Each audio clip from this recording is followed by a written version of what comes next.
नमस्कार, मी साक्षी अनासने. येस मराठी न्यूजमध्ये आपलं स्वागत. पाहूया त्याच्या ठळक घडामोडी.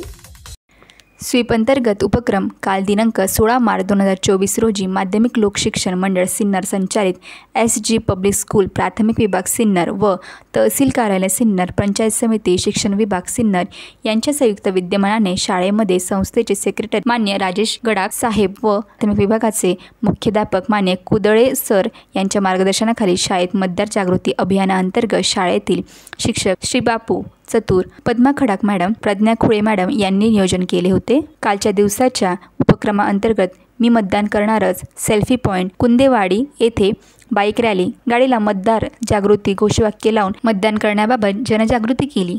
त्याचे बघवत आपण काही क्षणचित्रे.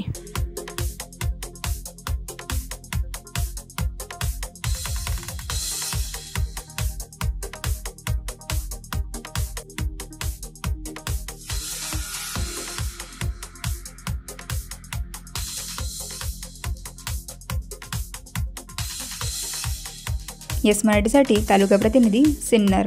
नवभारत साक्षरता अभियान कार्यक्रमावर दिंडोरी तालुक्यात बहिष्कार. नवभारत साक्षरता अभियान हा पूर्णपणे अशैक्षणिक कार्यक्रम असून ITE कार्यान्वयन 6 ते 14 वयोगटातील विद्यार्थ्यांना गुणवत्तापूर्ण शिक्षण देणे अपेक्षित आहे. परंतु नवभारत साक्षरता अभियानाअंतर्गत प्रौढांसाठी शिक्षण देण्याचा जो अशैक्षणिक कार्यक्रम सध्या शिक्षकांवर लादला गेला आहे, यासाठी शासनाने तटस्थ यंत्रणा नेमावी व अशैक्षणिक कामकाजाचा भडीमार शिक्षकांवर होऊ देऊ नये, म्हणजेच गुणवत्तापूर्ण शिक्षण देता येईल. तर या नवभारत साक्षरता कार्यक्रमाअंतर्गत आज होणाऱ्या परीक्षेवर दिंडोरी तालुक्यात सर्व शिक्षक संघटनांनी बहिष्कार टाकलेला आहे. श्री रावसाहेब बहिरू जाधव, तालुका अध्यक्ष, महाराष्ट्र राज्य शिक्षक परिषद, शाखा दिंडोरी, जिल्हा नाशिक. किंवा तदनंतरचं जे काही काम असेल हे एकही काम आपण करणार नाही. आता परीक्षा होताना एकाही शाळेवर परीक्षा होणार नाही, लक्षात घ्या. नाही तर इथून उठून जाऊन परीक्षा एका शाळेने जरी घेतली तर त्याच्यात गालबोट लागेल. निफाड तालुक्यामध्ये कुठेही परीक्षा होणार नाही.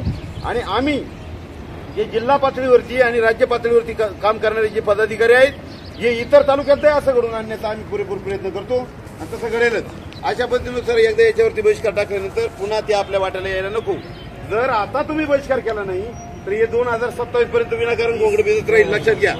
आणि हा जो लढा आहे हा कोणा एका व्यक्तीच्या विरोधात असा नाही, तसा कोणी एक व्यक्ती सुद्धा तो देत नाही, लक्षात घ्या. तर हा सगळ्यांनी मिळून देण्याचा लढा आहे. त्यामुळे सगळ्यांनी सामील व्हा आणि इमानीद्वारे आता याच्यात कोणी भाग घ्यायचं नाही. आता किती अशाच प्रकारच्या ताज्या घडामोडींसाठी येस मराठी न्यूज YouTube चॅनलला शेअर करा, सबस्क्राईब करा, लाईक करा आणि पाहत राहा येस मराठी न्यूज.